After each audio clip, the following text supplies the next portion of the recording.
1990년 가을, 서울 외곽의 한 골목. 낡은 형광등이 깜빡이는 밤거리에서 한 여성이 마지막 발걸음을 남겼습니다. 그날 밤 이후 그녀는 흔적도 없이 사라졌습니다. 전화 한 통 없이, 짐도 그대로 둔 채 마치 공기처럼 증발해버렸습니다. 그 시절엔 CCTV도 없었고 휴대전화도 흔하지 않았습니다. 골목 끝 가로등 아래 한두 사람의 희미한 목격담만이 전부였지요. 사람들은 처음엔 가출이라 여겼습니다. 그러나 시간이 흐르며 이 사건은 평범한 실종이 아니라는 사실이 조금씩 드러났습니다.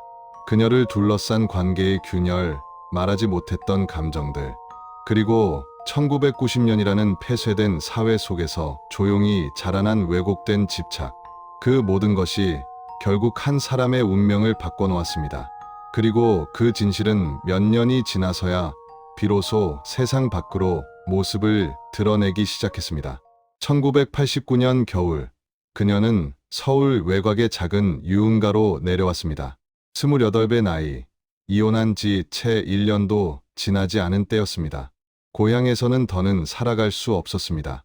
이혼녀라는 낙인, 사람들의 쑥덕거림, 자신을 향한 차가운 시선들. 그녀는 결국 짐 몇 개만 들고 서울행 버스에 올랐습니다. 처음엔 식당에서 일했습니다. 하지만 한 달 월급으로는 방세조차 내기 벅찼습니다. 아는 언니가 말했습니다. 여긴 하루벌이가 달라. 버티기만 하면 금방 돈 모아. 그녀는 그렇게 유흥업소에 발을 들였습니다. 술집은 동네 중소기업 사장들과 직장인들이 자주 찾는 곳이었습니다. 고급 룸살롱은 아니었지만 허름한 선술집도 아닌 애매한 계층의 술집. 마담은 까칠했지만 계산에 있어선 딱 잘났고 여자들끼리도 불필요한 충돌을 피하려 조심했습니다. 그녀는 조용한 사람이었습니다. 술을 따라주고 노래를 불러주고 손님의 이야기를 들어주는 것. 그게 그녀의 역할이었고 그 안에서 최대한 흔들리지 않으려 했습니다. 1990년 봄, 그 남자가 처음 술집 문을 열고 들어왔습니다. 30대 후반쯤 되어 보이는 남자. 깔끔한 양복, 정중한 말투. 작은 무역회사를 운영한다고 했습니다. 대부분의 손님들은 술이 들어가면 거칠어지는 데 비해 그는 달랐습니다. 적당한 거리를 지키고 함부로 손을 대지 않았습니다. 괜찮으시면 술 한 잔 더 따라주시겠어요? 존댓말을 쓰는 손님은 흔하지 않았습니다. 그는 한 달에 서너 번 찾아왔습니다. 늘 혼자였고 늘 그녀를 지목했습니다. 저번에 왔던 그분 계시나요? 마담은 그녀를 불렀습니다. 단골 생겼네? 처음엔 업무였습니다. 손님의 잔을 채우고 안주를 권하고 적당히 웃어주는 것. 하지만 점점 대화의 결이 달라지기 시작했습니다. 여기서 일한 지 오래됐어요? 아니요. 몇 달 안 됐어요. 힘들지 않으세요? 익숙해지면 괜찮아요. 그는 결혼 이야기를 꺼냈습니다. 결혼 8년 차. 아내는 교사, 아이는 없었습니다. 요즘 집에 가는 게 두렵습니다. 문만 열면 공기가 너무 차갑네요. 그녀는 그 말이 낯설지 않았습니다. 이혼을 겪은 사람만이 아는 고요하고 무거운 공기. 시간이 지나면 좀 나아질 거예요. 그럴까요? 저도 그렇게 믿고 살아요. 여름이 되자 그는 거의 매주 찾아왔습니다. 그녀를 향한 시선은 더 깊어졌고 다른 여자들은 수군대기 시작했습니다. 쟤한테 꽂힌 거 아냐? 조심해. 유부남이잖아. 뭐, 어때? 다 유부남이야. 돈만 잘 쓰면 되지. 그러나 그녀에게 그 남자는 단순한 손님이 아니었습니다. 그는 그녀를 함부로 대하지 않았습니다. 취해도 예의를 지키고 떠날 때면 꼭 조심히 들어가세요라고 말했습니다. 가을이 가까워지자 그는 영업 마칠 시간이면 맞춰 오기 시작했습니다. 택시 불러드릴게요. 괜찮아요. 버스 타고 가요. 이 시간에 버스가 없잖아요. 1시간 기다리면 와요. 그날 그는 그녀를 차에 태웠습니다. 검은색 소나타. 차 안에는 은은한 방향제 향이 퍼져 있었습니다. 어디로 모셔다 드릴까요? 저기 큰 사거리에서 내려주세요. 집까지 모셔다 드릴게요. 아니에요. 괜찮아요. 하지만 그는 끝까지 데려다 주었습니다. 좁은 골목, 낡은 다세대 주택 앞. 이런 데서 혼자 지내세요? 네. 그래도 제 집이에요. 고생이 많으시네요. 그날 이후 그는 가끔 그녀를 집까지 데려다 주었습니다. 차 안의 대화는 업소보다 더 조용하고 더 솔직했습니다. 사실 결혼 생활은 이미 끝났어요. 겉만 유지하는 거죠. 왜 끝내지 않으세요? 아내의 체면도 있고 주변 시선도 무섭고 1990년에 이혼은 쉬운 일이 아니잖아요. 그녀는 고개를 끄덕였습니다. 자신도 그 무게를 알고 있었습니다. 저 이혼했어요. 그녀는 처음으로 자신의 이야기를 꺼냈습니다. 남편이 도박했어요. 빚만 잔뜩 남기고 사라졌죠. 많이 힘드셨겠어요. 이 일 시작한 것도 그 때문이에요. 빨리 돈을 벌어야 했으니까요. 그날 두 사람 사이엔 이전과 다른 감정이 조용히 자리 잡았습니다. 동질감이었을지, 연민이었을지, 혹은 외로움이 만든 착각이었을지. 하지만 1990년의 유흥가는 비밀이 없는 곳이었습니다. 여자들은 금세 알아챘습니다. 언니, 그 손님이랑 뭐 있는 거죠? 아니야, 그냥 손님이야. 근데 매번 집까지 데려다 준다며? 소문은 빠르게 퍼졌습니다. 그리고 그 소문은 결국 그의 아내에게 닿았습니다. 말해준 건 아내의 가장 친한 친구였습니다. 언니, 요즘 오빠가 이상해. 그 술집에 자주 간대. 회식 때문에 간 거겠지. 아니야, 혼자 간대. 그것도 특정 여자만 찾는데. 뭐라고? 게다가 그 여자 집까지 바래다 준다던데. 나도 걱정돼서 하는 말이야. 아내는 충격을 받았습니다. 단순한 술집 차원이 아니었습니다. 그날 밤 집에서는 큰 소리가 났습니다. 당신 정신 있어? 그런 여자한테 빠져? 아무것도 아니야. 그냥 손님이라고. 손님이 집까지 바래다 줘. 날 바보로 아나? 그 후 그는 술집에 나타나지 않았습니다. 일주일, 한 달. 그녀는 불안했습니다. 무슨 일이 일어난 건지, 그는 괜찮은 건지. 2달 후에야 그는 다시 나타났습니다. 얼굴엔 깊은 피로가 깔려 있었습니다. 오랜만이에요. 집안이 좀 복잡해서. 그날 밤 그는 평소보다 술을 많이 마셨습니다. 아내가 이혼하자고 합니다. 그럼 하시면 되잖아요. 쉽지 않아요. 재산 문제도 있고 사람들이 어떻게 볼지도 그렇고. 그리고 그는 잔을 비우며 말했습니다. 당신 때문에 모든 게 꼬였어요. 그 말은 원망처럼 들렸지만 애절함이 묻어나는 말이기도 했습니다. 그날 이후 두 사람의 관계는 더 깊어졌습니다. 하지만 동시에 더 위험해졌습니다. 아내의 친구는 모든 것을 지켜보고 있었습니다. 그 시선은 점점 차갑고 단단해졌습니다. 균열은 이미 걷잡을 수 없었습니다. 그리고 그 균열 속에서 아무도 예상하지 못한 비극의 씨앗이 서서히 자라나고 있었습니다. 1990년 가을, 모든 것은 돌아갈 수 없는 방향으로 흘러가기 시작했습니다. 1990년 10월 23일, 화요일. 그날은 평범한 하루였습니다. 아침부터 부슬비가 내렸고 저녁이 되자 공기는 더 쌀쌀해졌습니다. 그녀는 오후 6시쯤 업소에 출근했습니다. 마담이 가볍게 묻습니다.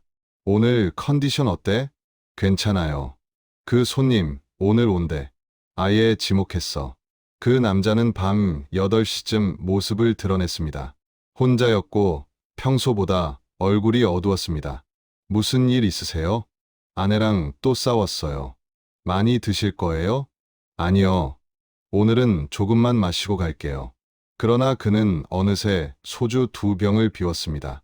말수가 늘고 목소리에 감정이 묻어났습니다. 이렇게 사는 게 무슨 의미가 있을까요?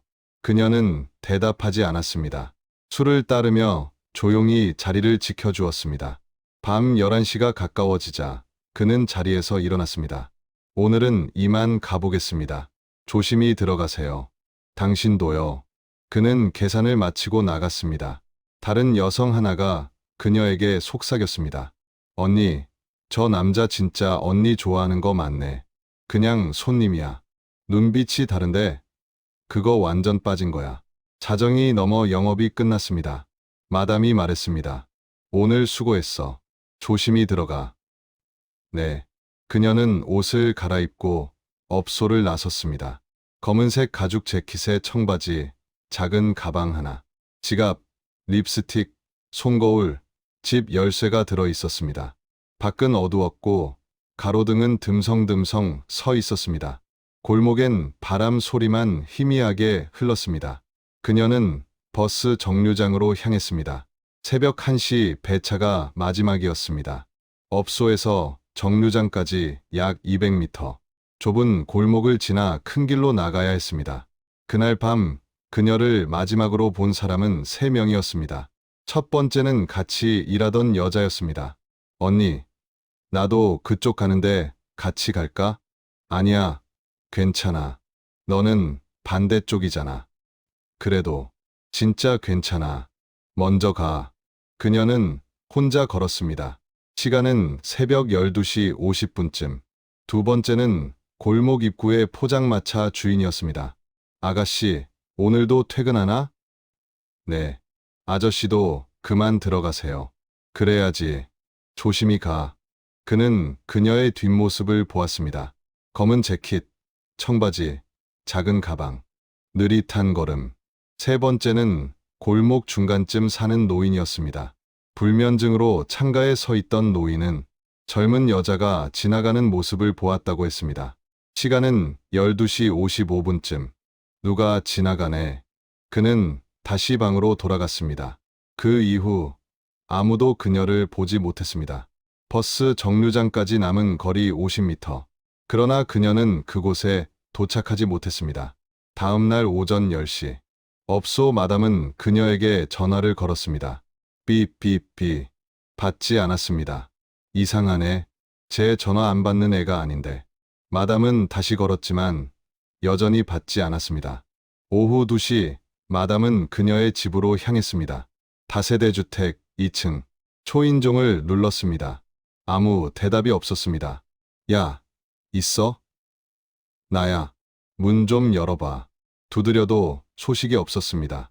집주인을 불렀습니다. 아저씨, 어제 이 집 사는 애 들어오는 거 봤어요? 글쎄 못 봤는데. 주에? 연락이 안 돼서요. 문 좀 열어주실 수 있을까요? 집주인은 열쇠로 문을 열었습니다. 삐걱. 방 안은 그대로였습니다. 작은 원룸, 침대, 옷장, 화장대. 아침에 나간 그대로 멈춰있는 풍경. 침대는 정리돼 있었고 화장대엔 화장품이 가지런했으며 옷장은 손대지 않은 흔적 그대로였습니다. 마담은 불안함을 느꼈습니다. 물건이 다 있는데 그러나 지갑은 없었습니다. 출근할 때 들고 나간 가방도 없었습니다. 하지만 통장, 도장, 여분의 옷과 신발은 모두 그대로였습니다. 어디 간 거야? 마담은 업소로 돌아가 다른 여자들에게 물었습니다. 어제 걔 몇 시에 나갔어? 12시 50분쯤이요. 저랑 같이 나왔는데 먼저 보냈어요. 혼자 갔어? 네. 어디로 갔는지 봤어? 버스 정류장 쪽으로요. 항상 가는 길. 마담은 정류장까지 가봤습니다. 그러나 그곳엔 아무것도 없었습니다. 가방도, 흔적도, 단 하나의 자취도. 그날 저녁, 마담은 경찰에 신고했습니다. 저희 업소에서 일하는 아이가 어제부터 연락이 안 됩니다. 가출 아닐까요? 아니에요. 짐도 그대로고 출근 빠지는 애가 아니에요. 일단 신고는 접수하겠습니다. 실종신고서 작성하세요. 경찰은 큰 관심을 보이지 않았습니다. 1990년 유흥업소 여성의 실종은 흔한 일이었습니다. 원래 그런 애들이 갑자기 사라지곤 해요. 빚 때문이든 남자 때문이든. 하지만 마담은 알고 있었습니다. 그녀는 그런 사람이 아니었습니다. 이틀 뒤 업소 단골들 사이에 소문이 퍼졌습니다. 거기서 일하던 여자 하나가 실종됐대. 누구? 그 조용하던 애. 혼자 살던 애. 그 남자도 그 소식을 들었습니다. 그는 업소로 전화를 걸었습니다. 저 거기서 일하시던 분. 어떻게 된 거예요? 마담의 목소리는 차가웠습니다. 몰라요. 경찰한테 물어보세요. 제가 할 수 있는 게 됐어요. 당신 때문에 이렇게 된 거잖아요. 전화는 그대로 끊겼습니다. 사흘째 되던 날, 경찰이 골목을 다시 조사했습니다. 포장마차 주인에게 물었습니다. 그날 밤 수상한 사람 본 거 없어요? 아니요. 평소처럼 조용했는데요. 그 여자가 지나가는 건 봤다면서요? 네. 12시 50분쯤. 혼자 걸었어요. 노인에게도 물었습니다. 그날 밤 뭔가 본 거 있으세요? 여자 하나 지나가더군요. 12시 55분쯤. 그 다음은요? 잘 모르죠.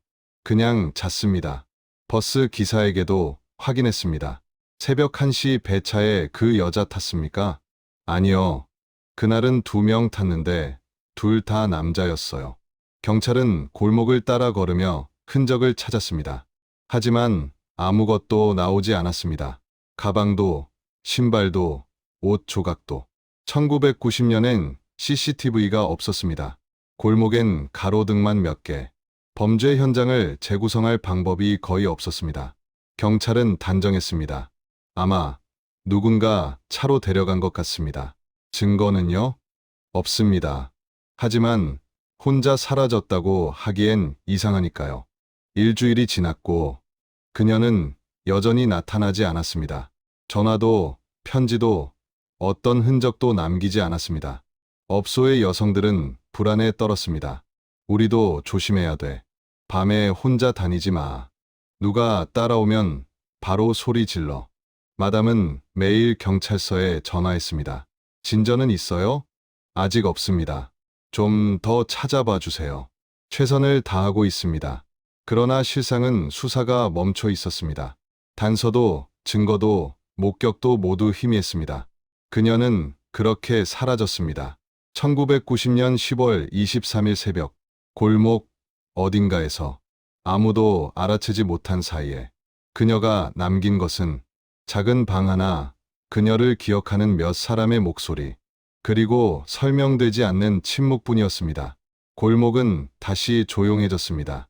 사람들은 일상으로 돌아갔습니다.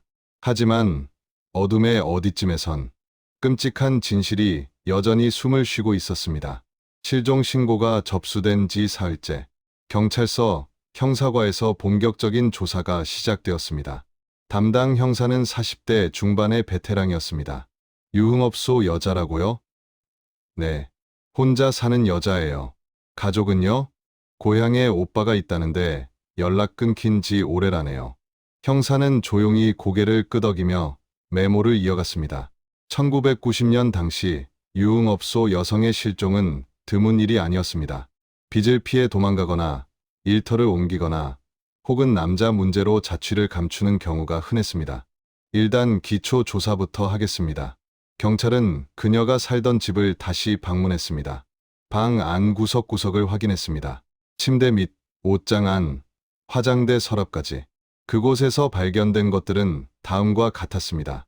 통장 2개 잔액 230만 원, 도장, 옷가지들, 화장품, 낡은 사진 몇 장, 공책 한 권이기는 아니고 가계부.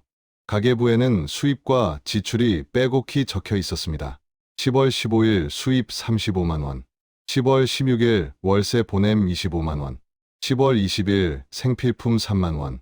마지막 기록은 10월 22일, 실종되기 하루 전날이었습니다. 형사는 업소 마담을 불러 조사했습니다. 피해자와 가까운 사람은 누구였습니까? 글쎄요, 조용한 애라 친한 애는 없었어요. 남자 관계는요? 마담은 짧게 숨을 들이켰습니다. 단골 손님 하나 있었어요. 누굽니까? 유부남이에요. 무역회사 한다는데. 형사의 눈빛이 날카로워졌습니다. 이름은요? 본명은 몰라요. 그냥 김 사장님이라고만 불렀죠. 연락처는요? 업소 명함에 번호 적어놓은 거 있을 겁니다. 그날 저녁 경찰은 그 남자를 찾아갔습니다. 서울 구로구의 작은 무역회사. 낡은 건물 3층, 오래된 간판 아래 있는 사무실이었습니다. 김 씨 계십니까? 남자는 책상에 앉아 있다가 놀란 듯 일어났습니다. 저 무슨 일이십니까? 경찰입니다. 잠시 이야기 좀 나누시죠. 그는 떨리는 목소리로 말했습니다. 저 듣긴 했습니다. 그 여자 실종됐다고. 어떻게 알았습니까? 업소에 전화해 봤습니다. 형사는 본론을 꺼냈습니다. 마지막으로 본 게 언제입니까? 실종 당일 10월 23일 밤 11시쯤입니다. 어디서요? 업소에서요. 저는 먼저 나왔고 그 여자는 영업 끝날 때까지 있었어요. 평소 친했습니까? 손님이었습니다. 그 이상은 아니었습니까? 남자는 잠시 고개를 떨궜습니다. 조금 친했습니다. 이야기 나누는 정도였어요. 형사는 계속 질문했습니다. 실종 당일 당신 행적을 증명할 사람이 있습니까? 집에 바로 갔습니다. 누가 확인해 줄 수 있죠? 아내가요. 이틀 뒤 경찰은 그의 아내를 만났습니다. 30대 후반, 단정한 외모의 여성. 교사답게 말투는 침착했습니다. 남편이 그날 몇 시에 들어왔습니까? 12시 반쯤이요. 확실합니까? 네. 제가 거실에서 TV 보고 있었습니다. 남편이 유흥업소에 다니는 건 알고 있었습니까? 아내의 표정이 굳어졌습니다. 알고 있었습니다. 특정 여자를 만났다는 것도요? 최근에 알았습니다. 어떻게 알았죠? 친구가 알려줬습니다. 형사는 더 조심스럽게 물었습니다. 그 일로 다툼이 있었습니까? 네.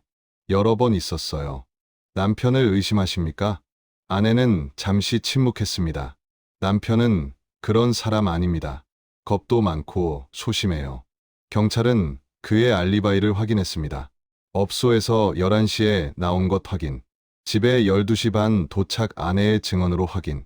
차량 검사 특이사항 없음. 한편 업소 마담과 여성들은 자체적인 수색을 시작했습니다. 경찰만 믿을 수 없어. 우리가 직접 나서야 해. 그들은 전단지를 만들었습니다. 1990년엔 컴퓨터가 흔하지 않았습니다. 전단은 손으로 직접 쓰고 복사기로 여러 장 뽑았습니다. 실종자를 찾습니다. 이름 박, 나이 28세, 키 160cm, 실종일 1990년 10월 23일 새벽, 실종 장소 구 동 일대, 특징 검은색 가죽 재킷, 청바지 착용, 연락처, 사진은 업소에서 찍은 것을 사용했습니다. 흑백이고 조금 흐릿했지만 얼굴은 알아볼 수 있었습니다. 그들은 전단지 500장을 들고 동네를 돌았습니다. 골목 전신주, 상점 유리문, 버스 정류장마다 붙였습니다. 아가씨, 이 사람 본 적 있으세요? 못 봤는데요. 혹시 그날 밤에 수상한 사람 보신 적 없어요? 글쎄요, 잘 모르겠네요. 발로 뛰며 물었습니다. 포장마차, 편의점, 약국, 세탁소. 그러나 아무도 특별한 걸 보지 못했습니다. 경찰 역시 조사를 이어갔습니다. 주변 택시 기사들을 찾았습니다. 그날 밤 그 여자 태운 적 있습니까? 사진만 봐선 잘 모르겠네요. 기억나는 거 없습니까? 그날은 손님이 별로 없었어요. 버스 승객 명단은 없었습니다. 1990년엔 그런 시스템 자체가 없었습니다. 오로지 기사들의 기억만이 의지할 수 있는 정보였습니다. 실종 2주째. 경찰은 수색 범위를 넓혔습니다. 강, 공원, 야산, 수색견까지 동원했지만 아무것도 발견되지 않았습니다. 실종 3주째. 마담은 그녀의 고향을 찾았습니다. 전라도의 작은 시골 마을. 그녀의 오빠를 만났습니다. 40대 초반, 농사를 짓는 사람이었습니다. 동생이 실종됐다고요? 네. 한 달째 연락이 안 돼요. 오빠는 담담히 말했습니다. 우린 연락한 지 2년 넘었어요. 그게 어떻게? 이혼하고 서울 올라간 뒤론 사실상 남남이었어요. 제 처도 싫어해서. 마담은 난감했습니다. 찾는 거 도와주실 수 없나요? 어떻게요? 농사일도 바쁘고 관심이라도. 죄송합니다. 마담은 빈손으로 서울로 돌아왔습니다. 실종 한 달째. 경찰 수사는 사실상 멈춰 있었습니다. 더 이상 조사할 게 없습니다. 그럼 어떻게 해요? 새로운 단서가 나오면 다시 조사하겠습니다. 마담은 울먹였습니다. 이렇게 끝나는 겁니까? 형사는 무거운 표정으로 말했습니다. 단서가 없습니다. 이런 사건이 1990년엔 너무 많아요. 그 말은 사실이었습니다. 당시 실종 사건은 셀 수 없이 많았고 CCTV도 없었고 과학 수사 기법도 제한적이었습니다. 목격자가 없으면 사건은 쉽게 미궁으로 흘렀습니다. 전단지는 비바람에 젖어 떨어졌습니다. 사람들의 관심도 차갑게 식어갔습니다. 업소에는 새로운 여자가 들어왔습니다. 그녀가 앉던 자리를 대신했고 단골 손님들도 다른 여자를 지목하기 시작했습니다. 그 남자는 더 이상 업소에 오지 않았습니다. 죄책감 때문이었을까요? 아니면 두려움 때문이었을까요? 그의 아내 역시 달라졌습니다. 친구와의 관계는 더 가까워졌습니다. 언니, 다행이에요. 그 여자 없어져서. 무슨 소리야. 이제 오빠도 정신 차릴 거예요. 하지만 아내는 알 수 없는 불안에 시달렸습니다. 남편은 더 말이 없어졌고 밤마다 잠에서 뒤척이며 악몽을 꾸는 듯했습니다. 실종 2달째. 골목은 다시 평온해졌습니다. 사람들은 서서히 그녀를 잊어갔습니다. 전단지 사진 속 얼굴은 이제 낯설어 보였습니다. 마담만이 가끔 그녀를 떠올렸습니다. 어디 갔을까? 살아는 있을까? 그러나 대답은 없었습니다. 침묵만이 돌아올 뿐이었습니다. 1990년 겨울, 서울엔 첫눈이 내렸습니다. 그 눈은 골목의 모든 흔적을 덮어버렸습니다. 전단지도, 기억도, 그리고 진실도. 수색은 끝났습니다. 노력은 험으로 돌아갔습니다. 그리고 한 사람의 존재는 세상에서 천천히 조용히 지워져 갔습니다. 실종 사흘째 처음으로 언론이 움직였습니다. 지역 신문사 기자가 경찰서로 전화를 걸어왔습니다. 실종 사건 있다면서요? 네, 28세 여성입니다. 특이사항은요? 유흥업소에서 일하던 여성이고 퇴근길에 사라졌습니다. 다음 날 지역 신문 사회면 한 귀퉁이에 작은 기사가 실렸습니다. 동 1대서 20대 여성 실종. 유흥업소 퇴근길 흔적 없이 사라져. 경찰 수사 중. 기사 길이는 불과 10줄 뿐이었습니다. 그녀의 이름, 나이, 실종 경위, 그리고 마지막 문장. 경찰은 가출 가능성도 염두에 두고 수사 중이다. 그날 오후 지역 라디오 방송에서도 짧게 다뤄졌습니다. 구에서 28세 여성이 실종되었습니다. 실종자는 키 160cm의 검은색 가죽 재킷을 착용하고 있었으며 10월 23일 새벽 골목길에서 마지막으로 목격되었습니다. 정보 제공을 원하시는 분은 경찰서로 연락 바랍니다. 방송은 30초였고 곧 다른 뉴스로 넘어갔습니다. 처음 며칠 동안 동네 사람들은 관심을 보였습니다. 그 여자 찾았대? 아직 못 찾았대. 무섭네. 우리 동네에서 그런 일이. 슈퍼 앞에서, 미용실에서, 버스 정류장에서. 사람들은 서로 수군거렸지만 그 관심엔 온기가 없었습니다. 근데 그 여자 어디서 일했대? 유흥업소래. 아, 그렇구나. 그 말에 담긴 의미를 모두 알고 있었습니다. 그런 일하는 여자니까. 그럴 수도 있지. 일주일 뒤 2번째 기사가 실렸습니다. 이번에는 조금 더 길었습니다. 실종 여성 행방 여전히 묘연. 유흥업소 관계자들 자체 수색 나서. 하지만 단서 전혀 없어. 기사는 그녀의 배경까지 언급했습니다. 실종된 박 씨는 1년 전 이혼 후 서울로 올라와 생계를 위해 유흥업소에서 일해왔다. 고향 가족과는 연락이 끊긴 상태였으며 혼자 월세방에서 거주하고 있었다. 기사를 읽은 사람들의 반응은 차갑게 흘렀습니다. 이혼녀의 유흥업소 여자라. 가족도 없고 혼자 산다네. 그럼 뭐 누가 찾아주겠어. 어느 동네 슈퍼 앞 중년 여성들이 모여 이야기했습니다. 그 여자 남자 문제 있었대. 어떤데? 유부남이랑 가까이 지냈다잖아. 그것 때문에 사라진 거 아니겠어? 에휴, 그러게. 그런 짓 하니까 그렇지. 어느 포장마차. 남자들이 소주잔을 기울이며 말했습니다. 그런 여자들은 원래 위험한 일 많아. 빚도 있고 남자 관계도 복잡하고 경찰도 별로 안 찾을걸? 그런 케이스는 원래 1990년 유흥업소 여성에 대한 사회의 시선은 차갑고 단단했습니다. 그들은 보호받아야 할 사람으로 여겨지지 않았습니다. 자초한 일이라는 말이 쉽게 돌아다니던 시대였습니다. 실종 2주째 라디오에서 사건이 다시 다뤄졌습니다. 이번에는 토론 프로그램이었습니다. 요즘 실종 사건이 많습니다. 특히 젊은 여성들이 위험에 노출되고 있는데요. 네. 하지만 이번 사건은 특수합니다. 어떤 점에서요? 피해자가 유흥업소 종사자라는 점이죠. 그런 환경에선 위험 요인이 많습니다. 그렇다면 본인도 조심했어야 하지 않았을까요? 그렇죠. 밤늦게 혼자 다니는 것도 위험하니까요. 방송을 듣던 마담은 조용히 라디오를 껐습니다. 말로 표현하기 어려운 분노가 치밀었습니다.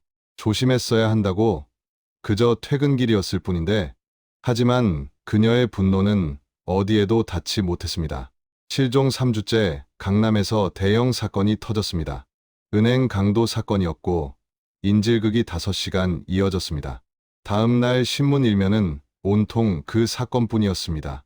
TV 뉴스도 라디오도 사람들의 대화도 그 이야기로 가득했습니다. 그녀의 실종 사건은 더 이상 언급되지 않았습니다.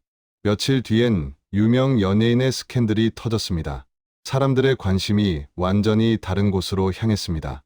야, 그 배우 기사 봤어? 장난 아니던데. 실종된 여자는 더는 세간의 입에 오르내리지 않았습니다. 전단지는 하나둘 사라지기 시작했습니다. 비가 오면 젖어 뜯기고 바람이 불면 찢어지고 그 위로 새로운 전단지가 덧붙여졌습니다. 분양 아파트 입주자 모집, 중고 냉장고 팝니다. 과외 구함. 그녀의 얼굴은 그렇게 가려졌습니다. 한 달이 지나자 동네에서 그녀를 기억하는 사람은 거의 없었습니다. 그 여자 찾았대? 아, 그 사건? 잊고 있었네. 어떻게 됐대? 모르지. 관심도 없고. 업소에서도 그녀 이야기는 더는 나오지 않았습니다. 새로 들어온 여자는 그녀를 알지 못했습니다. 여기 전에 누가 있었대요? 실종된 언니 하나 있었어. 무섭네요. 우리도 조심해야죠. 뭐, 이제 다들 잊었어. 단골 손님들도 마찬가지였습니다. 그 남자가 앉던 자리에는 다른 손님이 앉았고, 그녀가 술을 따르던 자리는 다른 여자가 대신했습니다. 세상은 계속 굴러갔습니다. 그녀 없이도 아무 문제 없이. 하지만 몇몇 사람들은 잊지 않았습니다. 마담은 가끔 그녀의 방을 찾아갔습니다. 집주인은 방을 비우라고 했지만 마담이 대신 월세를 냈습니다. 혹시 돌아올 수도 있잖아요. 에이, 이제 안 올 텐데요. 2달이나 지났는데. 그래도요. 방은 그대로였습니다. 침대, 옷장, 화장대, 먼지만 조금 쌓여 있을 뿐이었습니다. 마담은 창문을 열어 환기를 시키고는 조용히 혼잣말을 했습니다. 어디 있니? 살아는 있는 거니? 포장마차 주인도 가끔 그녀를 떠올렸습니다. 그날 밤 그녀에게 조심히 가라고 했던 마지막 인사. 그 말이 마지막이 될 줄은 몰랐습니다. 내가 좀 더 신경 썼어야 했나? 뭐려? 아니야. 그냥 하는 말이야. 그 남자는 어떻게 됐을까요? 그는 업소에 더 이상 가지 않았습니다. 집과 회사를 오갈 뿐이었습니다. 밤마다 그는 악몽을 꿨습니다. 어두운 골목, 비명 같은 침묵, 그리고 그녀의 얼굴. 도와주세요. 아내는 남편의 변화를 느꼈습니다. 괜찮아? 응. 그 여자 일 때문에 힘든 거지? 아니야. 괜찮아. 하지만 그는 괜찮지 않았습니다. 죄책감은 서서히 그를 갉아먹고 있었습니다. 2달이 지난 12월, 신문에 작은 기사가 실렸습니다. 올해 실종자 5,000명 돌파. 대부분 행방묘연 가족들의 고통. 기사는 건조한 통계를 나열했습니다. 그 숫자 속에 그녀도 포함되어 있다는 사실을 아는 사람은 거의 없었습니다. 1990년 12월 31일, 새해를 앞둔 밤, 골목은 떠들썩했습니다. 사람들은 내년 계획을 이야기하며 웃었습니다. 하지만 골목 한쪽, 빛바랜 전단지 한 장이 조용히 붙어 있었습니다. 실종자를 찾습니다. 사진 속 그녀는 희미하게 웃고 있었습니다. 관심은 완전히 소멸했습니다. 사회는 그녀를 잊었습니다. 언론은 이미 다른 이야기로 가득했습니다. 하지만 진실은 사라지지 않습니다. 어둠 속 어딘가에서 그것은 여전히 숨을 쉬고 있었습니다. 그리고 언젠가 반드시 드러날 것입니다. 그때까지 그녀는 침묵 속에 잠들어 있을 뿐이었습니다. 1991년 1월 하순. 실종 사건은 이미 사람들의 기억 속에서 오래전에 사라져 있었습니다. 경찰 기록 보관함 어딘가 먼지 쌓인 미제 사건 폴더 하나로만 남아 있었습니다. 그날은 평범한 월요일 오후였습니다. 서울 외곽공단 지역. 한 폐창고 철거 작업이 진행 중이었습니다. 여기 완전히 비우고 부숴야 됩니다. 얼마나 오래된 창고예요? 10년은 넘었답니다. 주인도 연락 안 되고요. 인부들이 창고 안으로 들어갔습니다. 먼지는 자욱했고 거미줄이 천장과 벽을 덮고 있었습니다. 낡은 철제, 선반과 부서진 나무 상자들. 오랫동안 아무도 발을 들이지 않은 공간이었습니다. 이거 다 버려야 되나? 그래야죠. 쓸 게 하나도 없네. 그러던 중 한 인부가 창고 구석에서 뭔가를 발견했습니다. 선반 밑 먼지에 묻힌 검은색 비닐봉지. 그는 허리를 숙여 봉지를 잡아들었습니다. 무게가 제법 있었습니다. 여기 뭐가 있는데? 비닐을 열자 안에서 가죽 가방 하나가 나왔습니다. 작고 낡은 여성용 가방. 한눈에 봐도 12년은 사용한 흔적이 역력했습니다. 이건 또 뭐야? 그는 가방을 열었습니다. 안에는 4가지 물건이 들어 있었습니다. 지갑, 립스틱, 손거울, 집, 열쇠. 인부는 지갑을 열어봤습니다. 신분증이 있었습니다. 사진을 보는 순간 그의 표정이 굳어졌습니다. 이거 저번에 실종됐다는 그 여자 아냐? 다른 인부가 다가와 지갑을 확인했습니다. 뭐라고? 봐. 이 사진. 두 사람은 서로를 바라보았습니다. 경찰 불러야겠지? 응. 당장. 30분 뒤 형사 2명이 창고에 도착했습니다. 어디서 발견했죠? 저 구석입니다.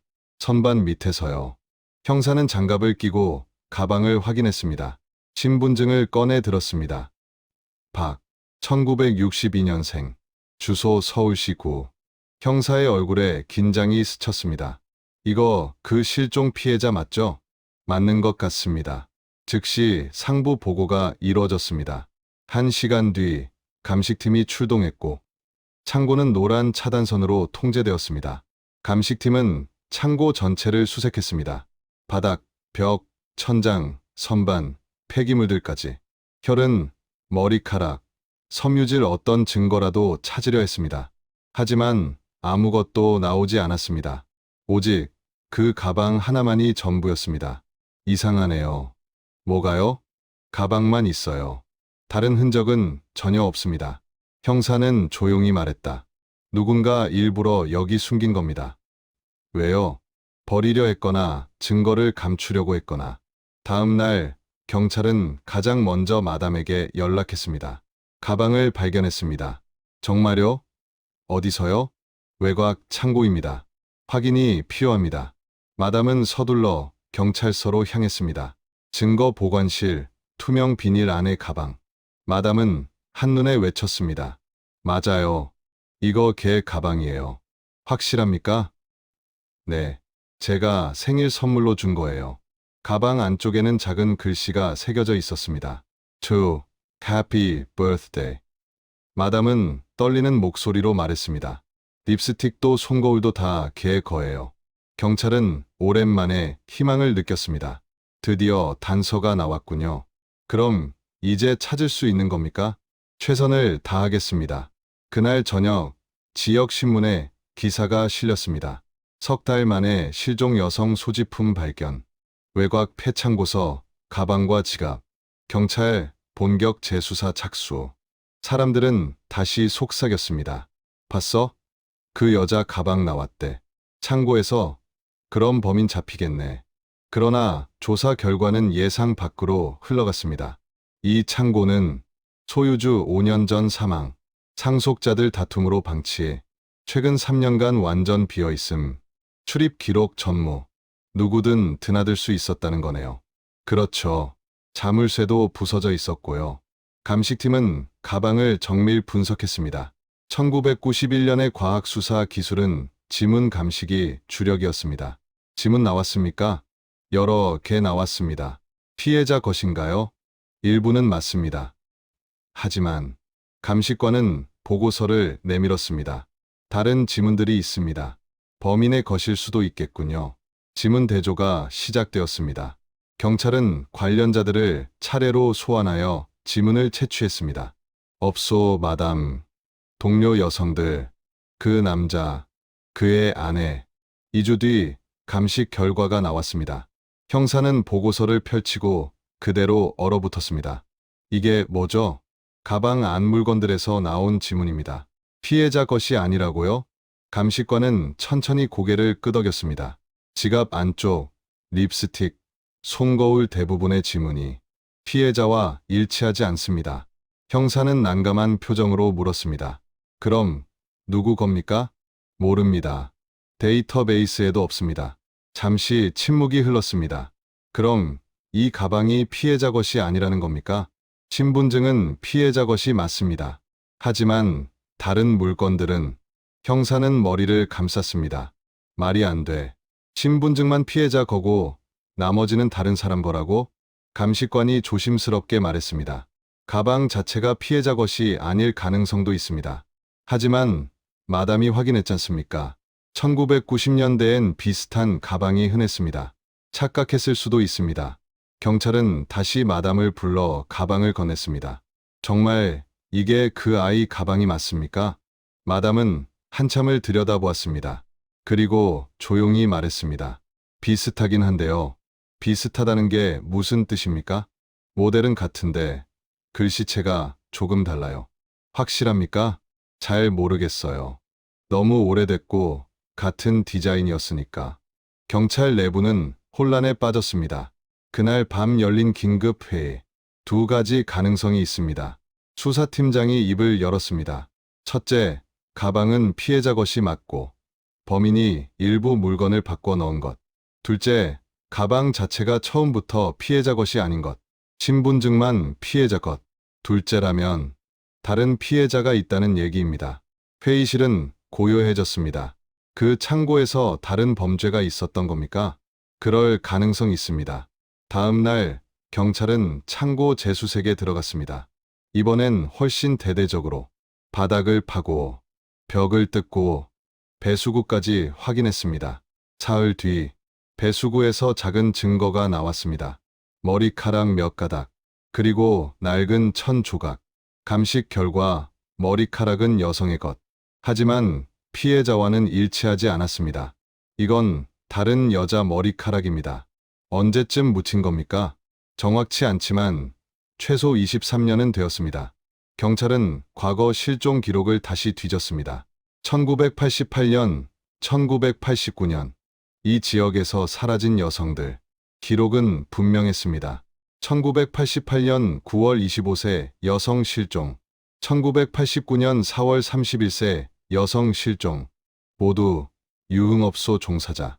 모두 미제로 남은 사건. 이 창고가 범행 장소였을 가능성이 있습니다. 연쇄 범죄라는 말입니까? 그럴 수 있습니다. 다음 날 경찰은 기자회견을 열었습니다. 발견된 가방은 피해자의 것이 아닐 가능성이 높습니다. 하지만 피해자의 신분증이 들어 있었고 현장에서 다른 증거물이 발견되어 연쇄 실종 사건 가능성을 열어두고 있습니다. 그날 저녁 뉴스는 크게 보도했습니다. 실종 사건 충격 반전 가방은 피해자 것 아냐. 연쇄 실종 가능성 제기. 1988만 1989년 미제 사건 재조사. 사람들은 충격과 두려움에 빠졌습니다.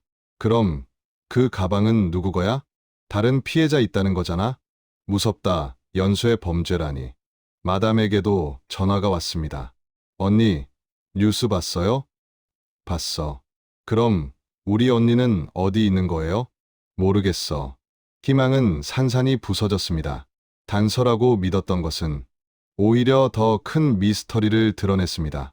그 창고에서 몇 명의 여자가 사라진 걸까요? 그곳에서 무슨 일이 벌어진 걸까요? 그리고 그녀는 지금 어디에 있는 걸까요? 1991년의 겨울, 도시는 다시 한층 추워졌습니다.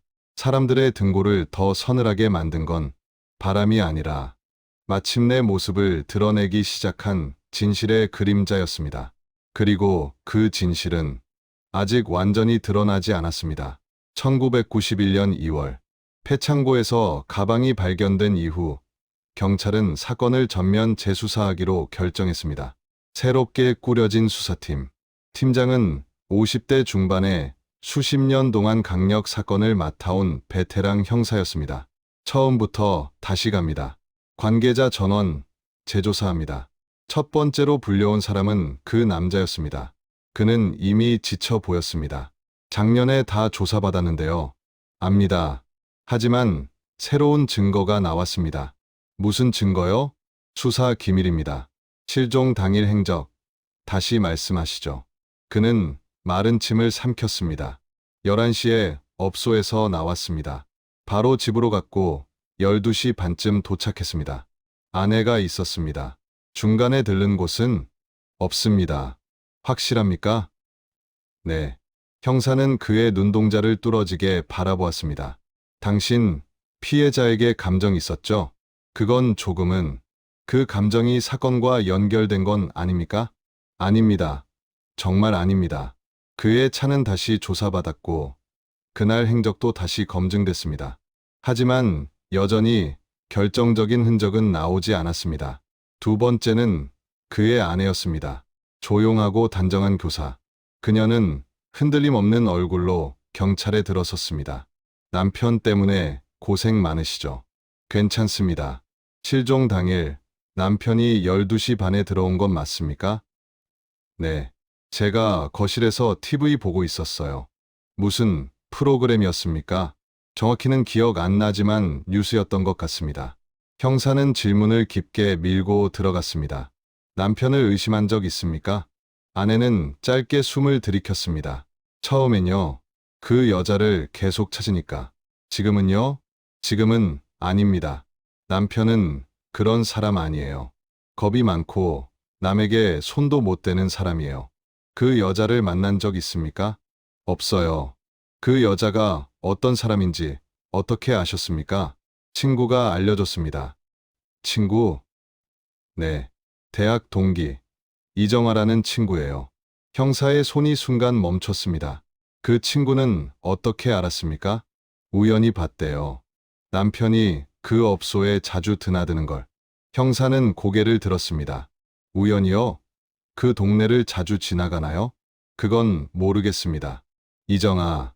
수사팀은 즉시 그녀를 조사 명단에 올렸습니다. 사흘 뒤 경찰서에 모습을 드러낸 이정아. 깔끔한 단발머리, 정돈된 옷차림. 회사원이라고 소개했습니다. 형사는 단도직입적으로 물었습니다. 친구 남편이 유흥업소 다니는 걸 어떻게 알았습니까? 우연히 본 거예요. 어디서요? 그 동네 지나가다가요. 왜 그 동네를 지나갔습니까? 그냥 볼 일이 있어서요. 무슨 볼 일입니까? 이정아는 순간 멈췄습니다. 친척 집이 근처여서요. 주소 알려주세요. 그녀는 종이에 주소를 적어냈습니다. 그러나 이모는 없습니다. 그 주소엔 아무도 살고 있지 않았습니다. 형사는 즉시 재소환했습니다. 주소가 틀렸습니다. 제가 잘못 적었나 봐요. 아니면 거짓말을 한 거고요. 이정아의 얼굴이 굳었습니다. 무슨 뜻이죠? 왜 그 동네를 자주 갔습니까? 진짜 이유를 말하세요. 잠시 아주 길고 무거운 침묵. 지켜보고 있었어요. 누구려? 친구 남편을요. 형사의 시선이 날카로워졌습니다. 왜요? 친구가 불쌍했어요. 남편이 바람 피우는 걸 확인해야 했어요. 그래서 감시했다? 감시는 아니고 확인하려고요. 몇 번이나 갔습니까? 대여섯 번쯤. 형사는 비웃듯 말했습니다. 대여섯 번이나 다른 동네까지 나가서 친구 남편을 확인했다고요? 친구를 위해서예요. 조사는 더 깊어졌습니다. 실종 당일 밤 그 동네 갔습니까? 아니요. 집에 있었어요. 증명할 사람 있습니까? 혼자 살아서 없어요. 그녀의 직장에 확인했습니다. 실종 다음 날 동료들은 이렇게 말했습니다. 그날 정아 씨 완전 피곤해 보였어요. 눈 밑 시커멓고 멍한 것 같았는데 왜요? 형사는 다시 물었습니다. 전날 밤 잠 못 잤습니까? 잘 잤어요. 증언은 다르게 말하는데요. 그냥 피곤했어요. 왜 피곤했죠? 그건 형사는 질문을 바꿨습니다. 피해자를 본 적 있습니까? 없어요. 거짓말이죠. 진짜예요. 그 순간 업소 여자들의 새로운 증언이 들어왔습니다. 사진 한 장, 이정아의 얼굴. 이 여자 본 적 있어요? 네. 업소 앞에서 서성였어요. 언제? 작년 10월쯤 여러 번 봤어요. 뭐 하던 것 같았습니까? 사람들 지켜보는 것 같았어요. 형사는 그대로 이정아에게 가져갔습니다. 업소 앞에서 서성거렸다는 증언이 있습니다. 한두 번은 지나간 적 있어요. 여러 번이라고 했습니다. 그럴 수도 있죠. 왜 그 여자를 보러 갔습니까? 어떤 앤지 보려고요. 봤습니까? 네. 어땠습니까? 이정아의 입술이 떨렸습니다. 예뻤어요. 젊고. 형사는 조용히 물었습니다. 질투했습니까? 아니에요. 친구를 위해 질투했습니까? 아니면 친구 남편을 좋아했습니까? 이정아는 얼굴이 하얗게 질렸습니다. 아, 아니에요. 확실합니까? 네. 하지만 그녀의 눈빛, 손끝, 목소리는 모두 거짓을 말하고 있었습니다. 경찰은 그녀 주변을 더 조사했습니다. 동료. 정아 씨, 친구 남편 불쌍하다고 자주 말했어요. 왜요? 친구가 남편한테 너무 뭐라고 한다고 남편 편을 늘 들어줬어요. 다른 친구. 정아가 친구 부부 모임에 자주 따라갔어요. 친구가 부른 거예요? 아니요. 정아가 먼저 끼겠다고 했어요. 수사는 점점 한 방향으로 좁혀졌습니다. 결정적 단서. 이정아가 몰던 흰색 엑셀. 주차장 관리인은 증언했습니다. 그날 밤 늦게 들어왔어요. 새벽 2시쯤. 평소에도 그렇게 늦게 들어옵니까? 아니요. 보통 10시나 11시쯤 들어오죠. 경찰은 이정아를 다시 불렀습니다. 그날 새벽 2시에 들어왔다는 증언이 있습니다. 그날 회식이 있었어요. 확인했습니다. 11시에 끝났던데요.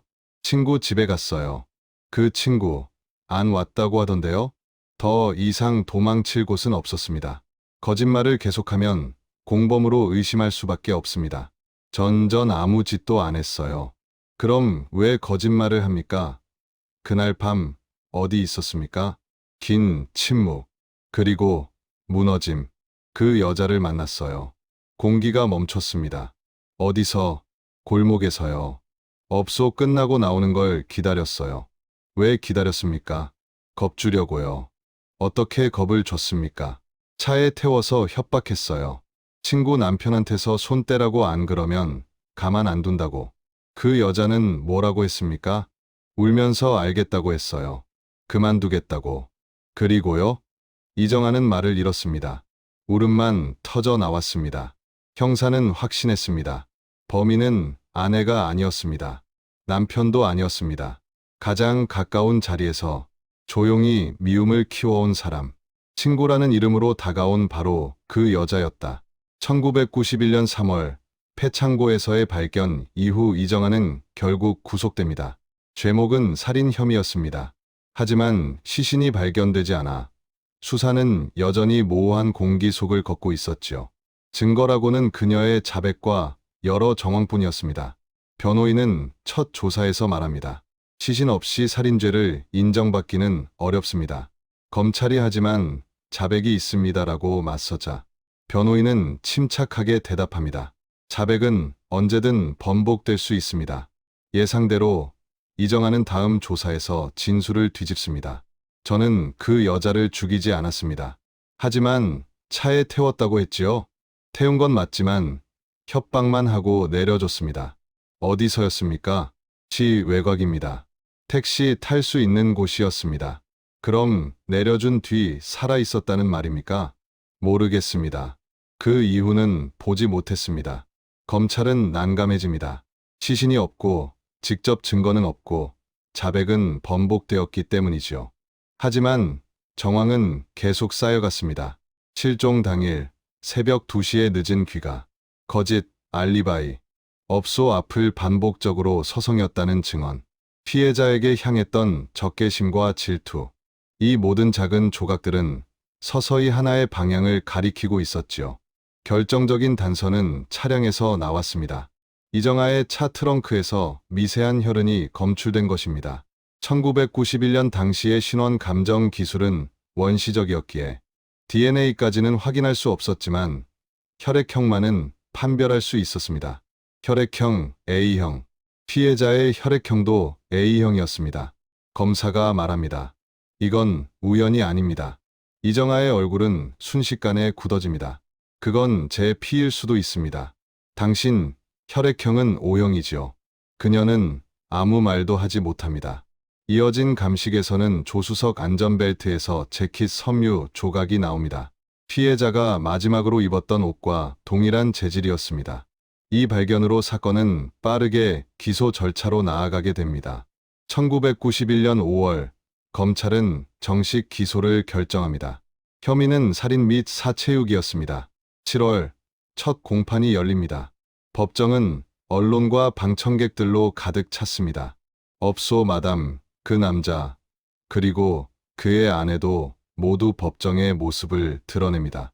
그날 법정에 있던 사람들은 각기 다른 상처를 안고 있었지요. 이정아는 수갑을 찬 채 법정에 들어옵니다. 야윈 얼굴, 흐트러진 머리, 잦아든 눈빛. 몇 달간의 조사와 구금이 그녀의 시간을 크게 갉아먹은 듯했습니다. 검사가 자리에서 일어섭니다. 피고인 이정아는 1990년 10월 23일 피해자 박을 납치하여 살해하고 시신을 유기했습니다. 변호인은 즉시 반박합니다. 시신이 없습니다. 이는 가장 결정적인 문제입니다. 직접 증거가 없는 상황에서 살인을 인정할 수 없습니다. 검사는 하나하나 정황을 짚어갑니다. 트렁크의 혈흔, 거짓, 알리바이, 새벽 귀가, 업소 주변 배회, 그리고 친구 남편을 향한 왜곡된 감정. 피고인은 친구의 남편을 사모했습니다. 그러나 그 남편이 다른 여성에게 마음을 두자 질투심이 폭발해 범행을 저지른 것입니다. 이정아는 고개를 저으며 외칩니다. 아닙니다. 저는 친구를 위해서였을 뿐입니다. 검사는 목소리를 낮추어 묻습니다. 친구를 위해 사람을 죽인다는 게 말이 됩니까? 전 죽이지 않았습니다. 겁만 주려고 했습니다. 법정 분위기는 무겁게 가라앉습니다. 증인 신문이 이어집니다. 업소 마담은 그 여성은 도망갈 이유가 없는 사람이었습니다라고 말합니다. 그 남자는 떨리는 목소리로 그녀가 나를 위해 이런 일을 했다는 사실을 모르고 있었습니다라고 증언합니다. 그의 아내는 눈물을 흘리며 친구라고 믿었지만 뒤에서는 이런 마음을 품고 있었습니다라고 말합니다. 주차장 관리인은 그날 그녀의 귀가 시간은 평소보다 너무 늦었습니다라고 말합니다. 재판은 3개월 동안 이어집니다. 변호인은 마지막 희망으로 정신감정을 요청합니다. 의사는 말합니다. 피고인은 감정 의존이 강하며 관계에 대한 집착이 비정상적으로 높습니다. 압박이 높아지면 충동적 행동을 일으킬 수 있습니다. 하지만 검사는 반박합니다. 충동적이라면 왜 피해자를 기다렸습니까? 왜 차량까지 가져와 이동시켰습니까? 이것은 계획성이 엿보이는 행동입니다. 10월 최종 변론이 시작됩니다. 검사는 단호한 목소리로 말합니다. 이 사건은 단순한 살인이 아니라 왜곡된 질투와 감정 개입이 어떤 비극을 낳는지를 보여주는 사건입니다. 피고인은 친구라는 이름으로 타인의 삶을 무너뜨렸습니다. 변호인은 마지막 탄원을 합니다. 피고인은 심신미약 상태였습니다. 오랜 스트레스와 감정적 압박 속에서 판단력이 흐려졌습니다. 부디 선처를 부탁드립니다. 1991년 11월 20일 재판장은 판결을 읽습니다. 직접 증거는 부족하지만 정황과 물증을 종합할 때 피고인의 범행 관여는 인정됩니다. 그러나 살인 행위를 100% 단정할 수 없기에 살인죄가 아닌 살인방조 및 유기치사로 판단합니다. 징역 15년을 선고합니다. 법정은 탄식으로 가득 찹니다. 마담은 자리에서 일어나 외칩니다. 겨우 15년입니까? 사람 한 명이 사라졌습니다. 이정아는 그 자리에서 무너져 내립니다. 판결 이후 언론은 사건을 대서특필합니다. 신문 사설들은 모두 같은 질문을 던집니다. 왜 유흥업소 여성의 실종은 더 늦게 주목받았는가? 왜 우리는 질투와 감정 폭력의 위험성을 외면했는가? 라디오와 방송은 토론을 이어갑니다.